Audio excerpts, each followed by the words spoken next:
Hello, good morning, and welcome to July's session of the Success Labs. Today, we will be talking about podcasting in the workplace. I will be your host. My name is Paddy O'Hagan. I'm a customer success manager here at Engagedly, specializing in the employee app. Joining me today will be our CEO, Shri. Shri, as well as being our CEO, has his own podcast and is also an author, releasing his book today. His podcast has over 80 episodes with thousands upon thousands of downloads that you can find on Spotify. And joining us will be Megan Dougherty. Megan Dougherty is known as the reluctant podcaster. She brings a unique and refreshing perspective to the podcasting world.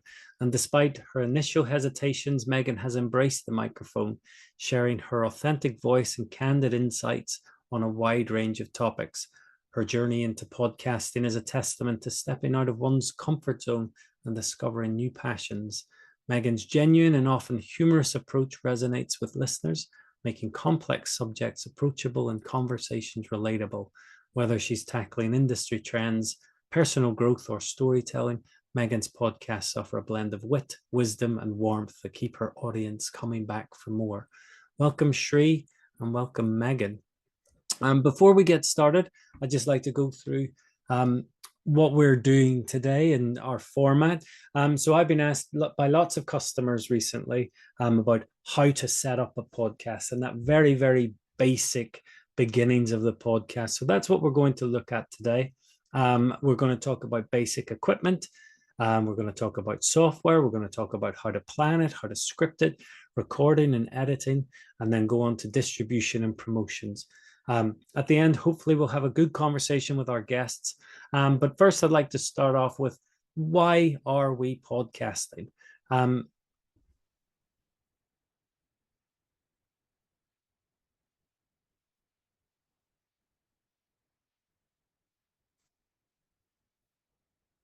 So first, I'd like to start off with, why are we podcasting? So one of the questions that I received was, how do I get buy-in from our executives? So what I've done is I've created a little list that I'm going to read a little bit, I'm afraid. But hopefully we'll be able to attach this to the email send out afterwards that you'll be able to use to try and convince your senior executives, senior leaders, why they should use podcast as a tool for a business communication. So the first of the list is accessibility and convenience. Podcasts offer a convenient way for employees to consume content. Whether commuting, exercise, doing their chores, employees can listen to updates, training materials, or other communications at their convenience. This flexibility ensures that key messages reach the entire workforce, including those who may not be able to attend live meetings. So if you're thinking about shift patterns, and a lot of the time when clients come to the employee app, they're saying that message starts off as one thing but ends up as something completely different as soon as it gets to a night shift on a Tuesday night and stuff. So the podcast is that message coming, from the horse's mouth. The second is it's engaging and personal. So podcasts are more engaging than text-based communications. The use of voice adds a personal touch. It can enhance the connection between leaders and employees. Storytelling, interviews, and conversational tones can make complex or dry subjects more interesting and, again, more accessible. It is third is effective for training and development. So businesses use podcasts for training and professional development. They can cover topics as company policies, industry trends, skills development, leadership training. Podcasts allow for easy dissemination of expert knowledge and can be a cost-effective alternative to in-person training sessions. Number four, branding and culture building. So podcasts can help reinforce company culture and values. They offer a platform for leadership to communicate directly with employees, share successes, and discuss company goals and vision. The consistent communication there helps build that cohesive, engaged workforce as well. Number five is measurement and feedback. So podcast platforms provide analytics that can help businesses understand their audience better. Metrics like listener demographics, engagement levels, and feedback can inform the effectiveness and content effectiveness of the content and guide future communications. Number 6, cost effective and scalable. So producing a podcast can be relatively inexpensive, and we'll go into how expensive it should be later on, but it's relatively inexpensive compared to other forms of media. With the right equipment and platform, businesses can provide high quality content without significant investment. Additionally, podcasts can scale easily, reaching global audiences without the need for physical presence or distribution logistics. And finally, privacy and security. So for sensitive internal communications, podcasts can be made private, accessible only to employees. Tools like the Employee app can do that for you. And this ensures that important information is shared securely within the organization. So that's why we're here. And hopefully that will give you a good place to start with regards to, that conversation with your leadership. But going into, why we podcast, I'll hand over to Megan. So Megan, why do you podcast? Things just because we have that network. And of course, all of the content that we've been able to use and reuse. It's been a big saver of time in my business as well. So the networking, the content, there's so many different ways that podcasting can be used as a tool. And I know myself, I'm just using a small fraction of them, but we've been very lucky to work with people who are doing all sorts of really cool and interesting things with their shows. Awesome. Thank you. All right, so into the more operational stuff. So some of the questions that we got through is, just what equipment are you using? I'll go to you, Megan, first. So what equipment did you first start off with, and what are you using now in terms of your basics? Well, for basics, I started off with a mic that was far too powerful for my needs. So I had one of the higher end Shure microphones that had so many different settings and dials that I couldn't use it properly because I'm not a gearhead. I'm currently using a Shure MV7, which is a great, easy to use machine. When you're looking for your own microphone, what you use doesn't matter as much as how you use it. So whatever you buy, as soon as you do over to YouTube, search for the make and model, and you're going to find a wonderful nerd who is going to explain exactly how to set up your mic, and they're going to tell you how to do it perfectly. Just make sure you get a cardioid one if you're recording in your own environment. That's right. Yeah, I'm not using one now, but I was using the Shure one as well. I can't remember exactly which model it was. It was my audio engineer who had set it up for me. But it had an XLR input, so I needed a separate controller to connect that to my computer, and then there was another wire. So I can understand the complications of doing that. There's another easier one that I see widely being used called Blue Yeti, which is a USB based, a lot more easier to set up and run compared to this complicated setup that I was using with the whole jig and everything else. So I think the one thing that I realized also is the cameras. I was using a Logitech camera that you can just put on your computer. That was pretty helpful for a while. But some of the newer computer cameras are pretty darn good. So we haven't really needed better cameras going forward. But our podcasts are both video and audio. So it is helpful to have, make sure you have a good computer with good audio microphone setup, noise reduction, for background noise reduction, things of this nature.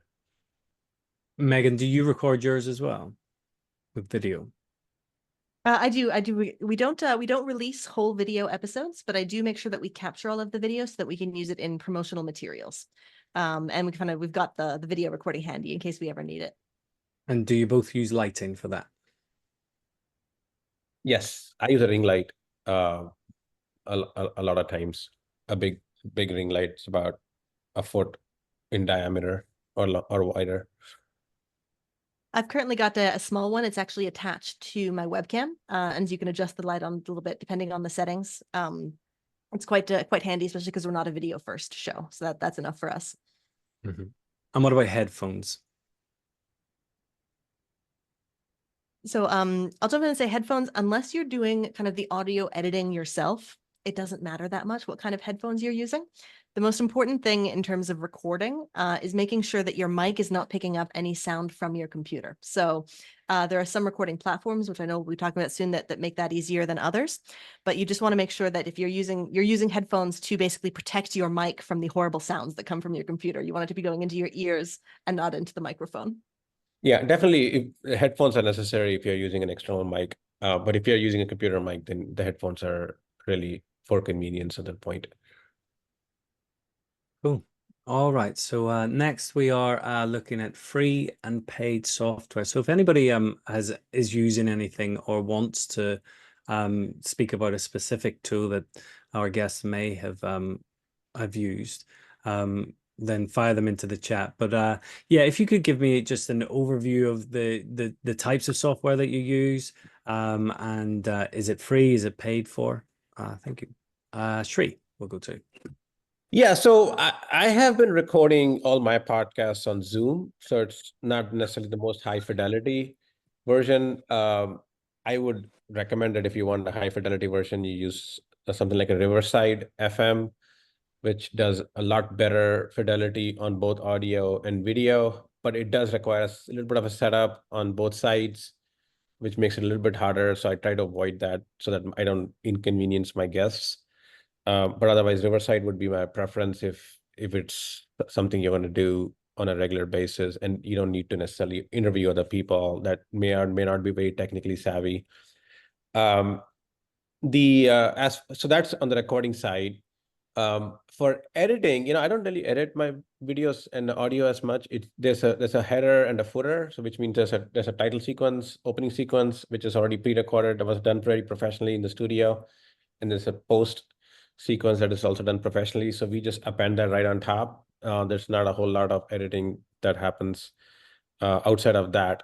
For the actual, and that editing can be done on any software. You can use, I guess, GarageBand or iMovie or Avid or any of those tools out there. As far as the actual publication of this podcast, I think the one we use is Captivate, which is an Adobe product.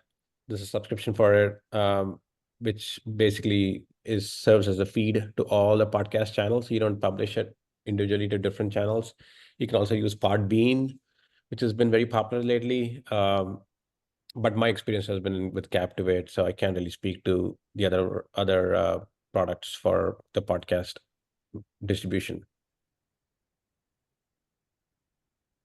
There you go. Perfect. So I'd largely agree, although sure we might have to fight about Zoom later. Because what I like about Riverside, which you also mentioned, and any of the other similar kind of podcast specific recording platforms, is that they're recording your audio on your computer and they're recording your guest's audio on their computer. And that's what causes that higher fidelity and that higher quality. It combines them afterwards, and it also lets you work with individual files for each speaker. And that's really important because your microphone is really dumb. And it can't tell the difference between a sound wave of you talking and, your guest dog barking. So if you've got everyone on their own individual files, you can have a lot more flexibility with how much you can improve the audio. So I like a dual-ended recorder. That's what they're called, and they're all basically the same once you get into the different ones that are available for guest interviews. And something like Audacity or GarageBand, I use Audacity myself for solo episodes. It's got a little bit of a learning curve, but it's not that bad. And if it's the difference between having a podcast and not having a podcast, of course, Zoom is the better option than no podcast at all. But there is a setting that you can put within Zoom to have each guest recorded on a separate track. And that's going to give you a little more flexibility with the editing as well. And that is, of course, if you are doing a little more kind of in-depth editing work for the actual work. Now, I'm not an editor myself. I know how to do the very basics, but our team for production for clients uses Adobe Audition and sometimes Hindenburg, depending on the project. But for a simple show, Audacity and GarageBand can work really, really well. And even something like Descript is becoming more and more popular, especially for a starting show, because you can upload your audio there and you can actually edit the audio by moving text around. And that makes it really user-friendly for someone who's getting started. Now, the quality is not going to be as high as if it was done on kind of a purpose-built software for audio editing. But again, if you're getting started and if it's the difference between being able to do it yourself and not being able to do it at all, absolutely go for it. Right. Thank you. Pardon me. Thank you. All right. So we are going to go into our planning and so microphone issue, planning and scripting. So if we could sort of narrow this into internal audience, so how would you choose your podcast topics usually? Megan. Well, I'm going to start with just stepping back a little bit for the, why are you podcasting? Why does the company need an internal podcast? Because the choices that you make for a podcast that say training new hires on the sales process and the customer service processes is going to be really different than a podcast that's designed to create company culture by giving the CEO ear time with the entire working body. So when you kind of figure out what is that main goal of the podcast, what is it going to be doing within the business? Well, then you can figure, okay, so now I know what it's doing. So I know who's going to be listening. Maybe it's going to be new hires, or maybe it's going to be all the team members. What do they care about? What questions are they asking, or what problems do we know that they have that we can address? And so I'd always start with, what is going to help solve a problem for the person who is listening, and how can we do as much as we can to solve that problem in this one piece of content? Awesome. And Shrey? Yeah, so the topics obviously are relevant to the audience at large. For internal podcasts, you really want to talk about the message you want to communicate. And we all know change is hard, and change management requires multiple reinforcements of the same message sometimes in different formats. So in that case, you keep it focused around that, and then talk about the why. And maybe the topic should be really about, I guess, reinforcing that message with different reasons on why you're making those changes, or why the culture is going a certain way, or what you're looking for from people, or what the direction of the company is. You want to communicate that, and that's really all relevant to that. Now, if you're doing an external podcast, then you're looking at the broader audience and say, okay, what is it that I want to communicate? If you're using it for self-promotion or promotion of your organization, then you want to keep your spot topic centered around what your solution is, and your offering is. But if it is more educational, really thought leadership, then really it'll be more broader around trying to really tackle some controversial topics, and take in really challenging the status quo, if you will. So their reasons could be very different, but it's very important to stick to what that is, so that you're not all over the place and get your message muddled. And does that then affect the structure of the episode as well? Yeah, there is this whole debate about how long a podcast should be. We keep our podcast about 25 to 28 minutes, roughly, just under 30 minutes. Although, if you listen to the other podcasts like Huberman or Joe Rogan or any other popular podcast, they go up to 3 hours sometime. Some of these podcasts I listen to, like Friedman, was over 3 hours long. Those are great if you're training for a marathon, but I don't know if I can listen to that for that long. But I think there are some podcasts that I know that are less than 15 minutes, 12 minutes, 13 minutes, and those are very, very effective too. So it really depends on the audience and the structure. So I would say, if you're doing an internal podcast for your employees, my recommendation would be to keep it under 10, 15, 20 minutes, and not really make it any longer than that. Unless you're doing something that is really, really insightful, that's people really want to hear. That occasionally you can go longer, but if you're doing more regularly, I would keep it under 15 minutes, so it's digestible. I think it's probably also paid time that they're listening too. So you want to keep that down. Yes, completely agree. Yeah. And then, so with that in mind, how do you balance sort of scripted and unscripted? Well, so if you're doing an internal podcast and you want to stay on message, I would at least create an outline and stick to it, so that you're not all over the place and you're not rambling and not having, like, this is unscripted right now for the most part. So I am sometimes rambling. And that's fine for certain podcasts that are more open-ended discussion. So the ones I do with my guests, I typically ask them to come up with a topic, and we have a few leading questions. But sometimes we don't even stay on those leading questions. We move on depending on where the topic leads you. So I think that's typically how we do it. But that being said, the internal podcast, unless you're interviewing a person, maybe you're interviewing a new hire or you're interviewing a new manager, that's different, right? So that might be a little bit more scripted, at least structured. But if you're talking about, that may be a little unstructured, but with few reading questions. But if you're talking about a specific message you want to communicate, maybe you're communicating the new goals for the year, or communicating a change in direction, or communicating why, maybe just an acquisition and you want to talk about that. Those I would absolutely say need to be structured. Megan, would you agree? For the most part, yes. I mean, I think there's big debate on, should you send the questions in advance, or and should you script your episodes? And I think a little bit of it comes down to experience, because I think I agree completely with Sri that it needs to be structured and you need to be on point, especially if you've got a very small amount of time to be talking. But you also don't want to be boring. I mean, with an internal podcast, you do have a slightly more captive audience than the whole general public. But, you still want them to want to listen to the show. And so, if you are the host and if you're new and if you are going to be scripting your episodes, practicing several times in advance so that it doesn't sound like you're reading, even if you are, is going to be doing a real favor to your listening public. And you'll get much better at it over time. But I think bullet points can work really well for some people. And just the more you do it, the easier it's going to be to hit all of those beats that you want to without everything being completely scripted. It's just going to be a matter of practicing and getting used to the format. And Megan, Sri touched on sort of his intros and his outros. And what Mm-hmm. about intros for your guests and outros for your guests? Do you pre-plan those? Do you work with your guests for those? Absolutely. So I when I'm having guests on my show, I always have people submit their own bio. And then I rewrite it to be less than 2 sentences and as interesting as possible. I never let people give their own bios because they're boring. What's really important for a podcast, especially featuring a guest, is what's the listener going to get out of this? And very rarely are they hoping to hear about, the educational history of whoever it is I'm talking to. They want to hear what problems they're going to solve, what interesting things they're going to learn, what great questions are going to be asked. So I try to focus intros on topic more than person, unless the person is so well known and famous that they could talk about anything and it wouldn't matter. People are going to listen.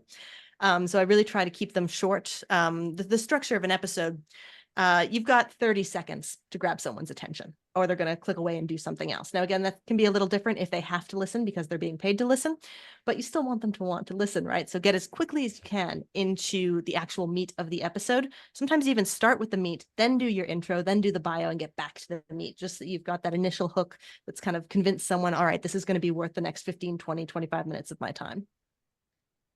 Yeah, that's a good one. I can probably take some advice from you, Megan, on maybe getting a better start to a podcast. You've got a great bumper. I listened to a couple of episodes before coming on, and it's not too long. You just maybe get a little bit of content before you play it. Yeah. Maybe I'll talk to you offline about that. Yeah. Maybe Well, this is a good opportunity to let everybody know about Megan's free 30 minutes of consultation that's available. All right, recording and editing. So how did you guys set up your recording space, and what's your best practices, and how do you conduct those remote interviews? So I had a studio. I'm not there right now, but I have a studio with soundproof, sound absorbing walls, I should say. They basically have soft core which absorbs the sound so it doesn't bounce back. That's what I've used in the past. You can just get foam boards and put that up. I think styrofoam works well, but I would use there's some really cheap ones you can buy online. But I think it really depends on the podcast though. I try to make my podcast a little bit more rough, if you will, in the sense, because I feel like it sounds more natural, but maybe Megan, you might disagree, but I think that's how I like to do it, but I think it really comes down to preference. As long as your audio is clear and understandable, I think is the most important thing. Yeah, I'd agree with you there. I mean, I think everyone should try to get the best audio that they can, given whatever constraints that they're working with. If only because, it's a good thing to do for your audience. Because you're not just, for the most part, not just competing with, other podcasts in your space, you're competing with everything they have to do that day. So if it's rough on the ears, it's going to be, anything else is going to look a lot more compelling. But again, a lot of us have to record from desks, from homes. I'm in my home office here, and you can see it's somewhat treated. I've got one of those panels Sri was talking about, that little diamond that you can see behind me. And in front of me, I've got a whole lot more of them. And that is preventing the sound waves of my voice from bouncing off the walls and coming back into the mic. Even the best editor in the world can do very little about echo. So if you're going to try and remove anything from your space, it is echo. Otherwise, kind of as we were talking about with the mics a little bit, as long as you've got a pretty good quality mic, and you're using it well, that's going to be the best thing that you can do to sound really, really good. And I like having, I've got my mic on a little arm here, so I can move up and down. I can put it out of the way when I'm done with it. That means I can record easily in my own workspace without having to go somewhere and set it up. But I think also, as Sri said, depending on the goals of the show, if you want a really high-end, polished, professional sound, book some studio time. Almost every major city has studios where you can book an hour. You can do your remote calls from there. You'll sound fantastic. Your guests will sound how they sound, but that's the way it is. I think, really just focusing on making sure that you sound how you want to be professionally perceived is going to kind of indicate how much investment you should make in it. Yeah. The one thing I was going to add is the microphone. The one thing, I don't know, depending on the microphone, sometimes microphones can be distracting to the performance of the host. And the reason I say that is some of these microphones are extremely directional. So if you're not speaking directly at it, your voice is going to drift in and out. And if you're just directing at it, it might make you feel like, putting on a performance and come across very stiff instead of being natural. So that is another thing to consider. If it is affecting your performance, I would be willing to compromise on my quality of the sound a little bit to make sure you sound a little bit more natural. Megan, you mentioned professional finish. With adding little pieces of music, sound effects, and things like that, how do you edit those in? I handed over to my highly qualified and trained team members to do it for me. But as a general, looking for kind of sound design is what we'd call that within a show. And so you might have some in the intro to your podcast where you're kind of doing the voiceover, who this is, what it's for. You might have it on the outro. So having theme music can be one way to add a little bit of sound personality. You might like to have transitional sounds, like if you've got different segments within a show and you've got a little, we call it a stinger. That's going to be a couple of notes, kind of indicating there's a transition from one part of the show to another. And if you do have a special thing, like maybe someone's doing a reading or giving an example, you want to have a specific piece of music that plays sort of softly under that to create a different tone or a different feeling. We'd call that a music bed. And that would be underlaid under the voices or the voice of the person talking. And it's like Coco Chanel recommended for being fashionable and for looking put together. Less is more. If you're going to use sound design, don't go wild with the sound effects, the different kinds of music. You do want it to sound cohesive, but having 2 or 3 kind of strategically placed different kinds of sound or different sound elements that you use in all of your shows can be really beautiful and polished. And it does level up the show a little bit from one that doesn't have any sound design at all. Yeah. And the one thing and I don't know if you use Epidemic or any of those different tools out there that you can get royalty-free sound to add some flavor to your music. Flavor to your podcast. You could use something like that as well. And I'll type in the URL for that in case you guys are interested. Yeah, Cool. Epidemic Sound is a great one. They've got a gorgeous library. Sorry, what was that one, Megan? I was just saying, agreeing. Epidemic Sound has a gorgeous library of. Yeah, I'm gonna put it in this chat so you guys can take a look at that. There's a lot of different sound effects you can use, and also it has a whole track. You can, if you want to have a track that you want to mix it in, go in and out. It all depends on how much you want to edit. I don't do it. I only do it for the opening and the closing. The inside of the podcast is completely unedited. We don't do any edits on that. So that's a different approach than like a Huberman podcast, which is a lot more edited. Okay. All right. So distribution and promotion. So we're obviously talking about an internal podcast, and we've had a look, and tools like Podbean can be made private and things like that. What are your experiences with that? With specifically podcast distribution platforms? I've only used Captivate, and that's the only thing I'm really aware of. So, but I know Podbean has an internal restrictive thing, so you're not sharing that widely across the whole world if it's an internal podcast. But Megan, you might know more about those things. Just a little. So there's different types of private. There's private in that it's only physically accessible to the people who are members of your organization, and I do believe Podbean has that service. And there's a couple of other podcast hosts, which is where you kind of upload and store all of the audio for your podcast, and they do the distribution. They do have that functionality, and that's the most private and the most secure. And so if you're dealing with kind of like confidential information that shouldn't be outside the company, you are definitely going to want either to have it on a podcast host like Podbean that will make sure to be able to restrict it, or keep it off a podcast host altogether and just upload the files into a company area. Technically, a podcast only exists if it's on an RSS feed and then can be, searched by, made available. But you're the boss of your podcast. You can call it a podcast even if it's MP3s that you put into a private employees only area. And then there's if it's not critical that no one outside the organization ever hears it, a lot more hosts offer private podcast feeds. And what they do is basically it's got an RSS feed and it will be updated on the different podcast platforms so that people can listen to it where they like, but it's not a publicly accessible RSS feed. You have to manually give it to people. And so you can control who gets it. And of course, they could give it to someone. So it depends how much security you need around the content. But there are a lot of options. And of course, the more private it's going to be, the more expensive it is going to be to roll out. That's often how that goes. Good to know. Good to know. And what about promoting your podcast? Like, how have you gone about it? So the external podcast promotions are different than the internal promotions, right? So I think there was a question somebody asked about internal promotions. External promotions we do it primarily. I mean, our podcast is very well known at this point, at least for the people in the HR space and in the leadership development space. So every time we publish a podcast, it gets, out there, and we also have LinkedIn, and we also put out clips on YouTube Shorts, things of this nature that help us promote that. It's on our website, so it's searchable, it's on YouTube. So you can, find it. For internal, I guess the way to promote it would be, with the humility, Engagedly or the employee app. Either one of them could be used to promote it. And then you can pin those things, and maybe you can talk more about that, Patty, actually, on how do you promote it using internal apps.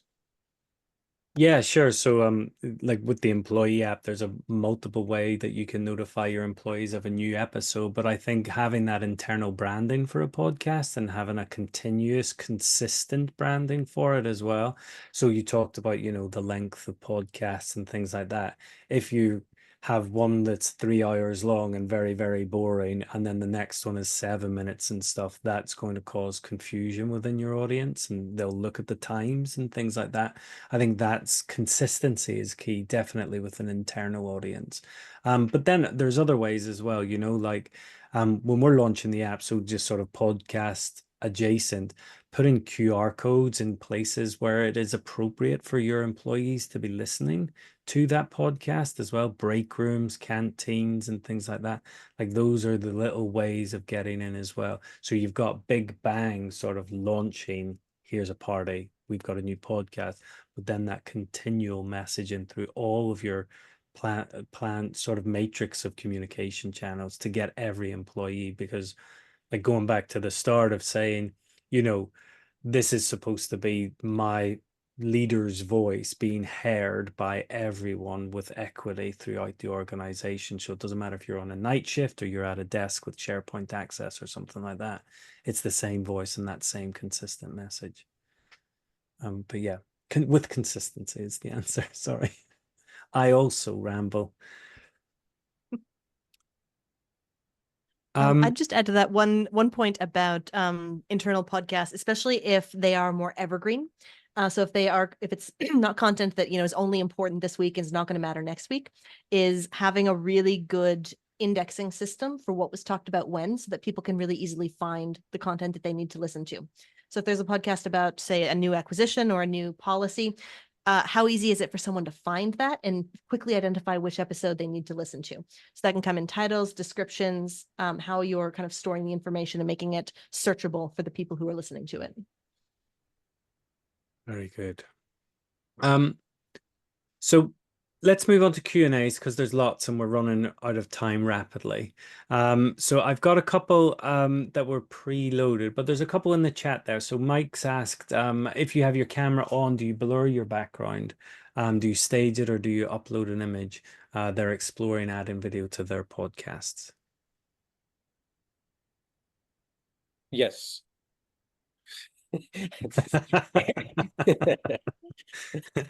One of the above. I think they're all acceptable depending on what is it that you're trying to communicate. I personally do not, I used to do it. I don't do it anymore, but I don't like to do a green screen background. And if you're going to have a background, maybe make a real background, which is what I used in the past. And now I just blur my background. But, the green screen can be distracting unless I'm in a coffee shop and then that's where I'm doing it from, or in a hotel room. Sometimes, I do it from there. And at that point I might use a green screen, but I generally prefer blurring out or using an actual banner that I've used in my studio. Yeah, I agree. I think pretty much any option is fine.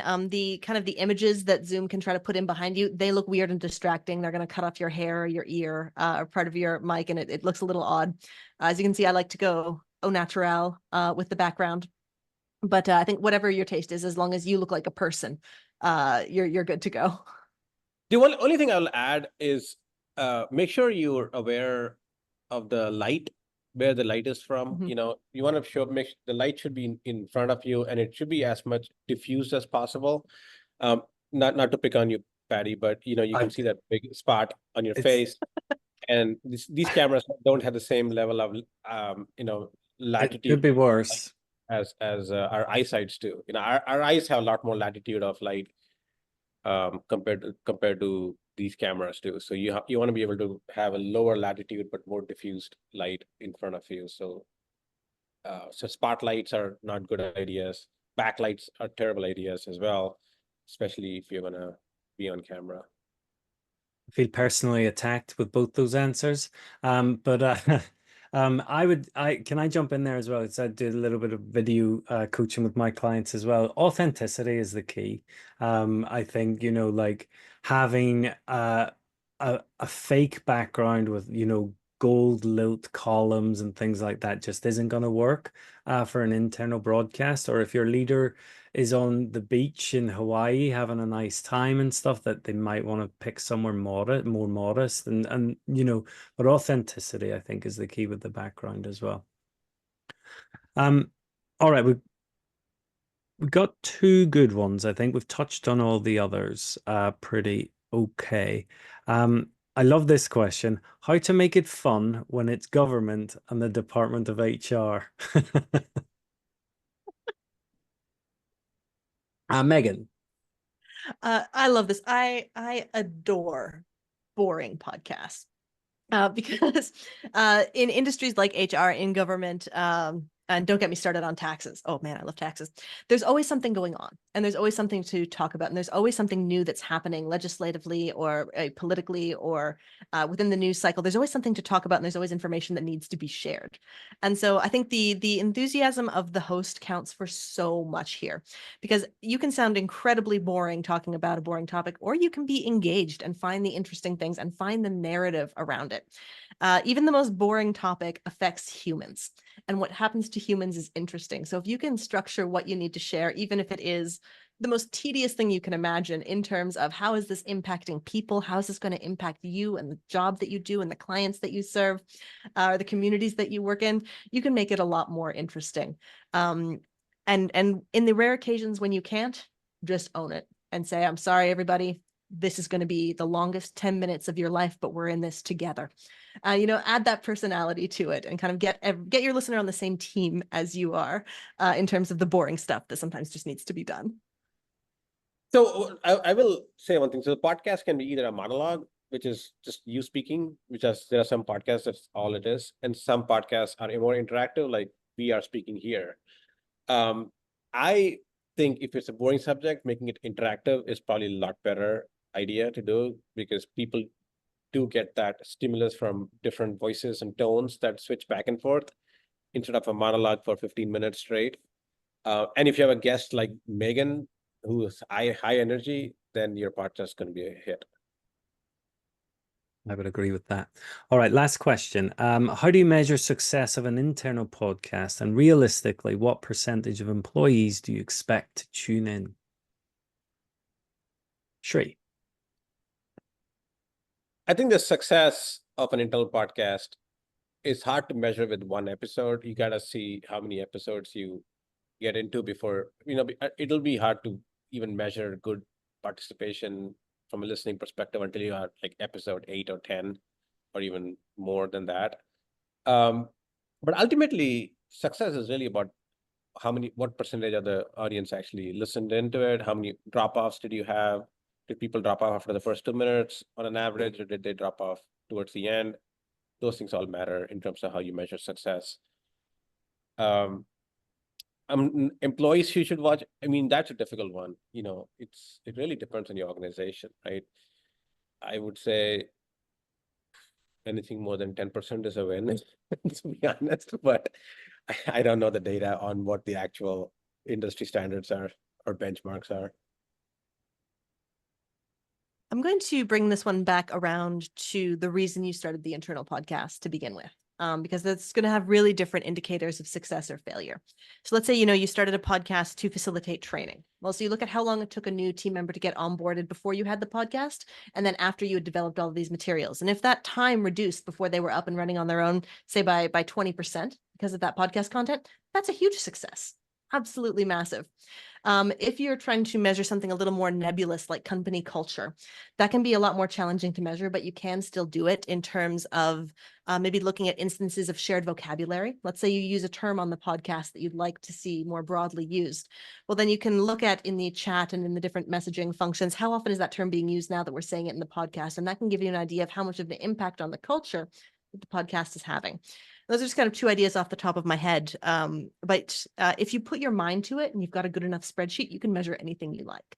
And so figuring out what was the goal of that podcast and what is going to indicate to us that we're working towards and achieving that goal, and then setting up systems for measuring that, I think is going to be the way to go. And it's also really important to look at, with internal podcasts, with any business podcast, you're not measuring against anything outside the business. You're measuring against your own internal benchmarks for success. What's your past performance and how is our new performance based on the work that we've done? And I think that's the most important thing to keep in mind when you're looking at success for a show.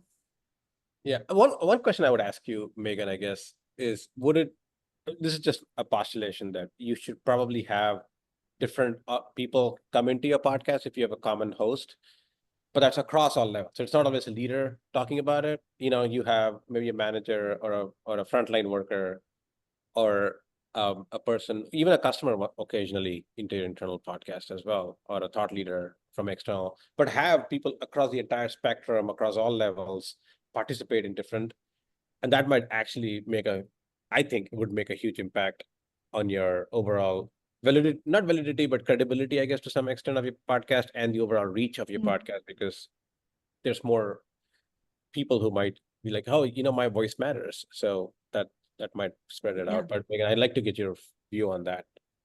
Totally. I mean, it can for sure. And it kind of depends again, what's the podcast for? And if it's to create a cohesive company culture and to help everyone understand the impact of their job on others, I think that's a brilliant idea. Get the customers in there, get different managers, get different leaders.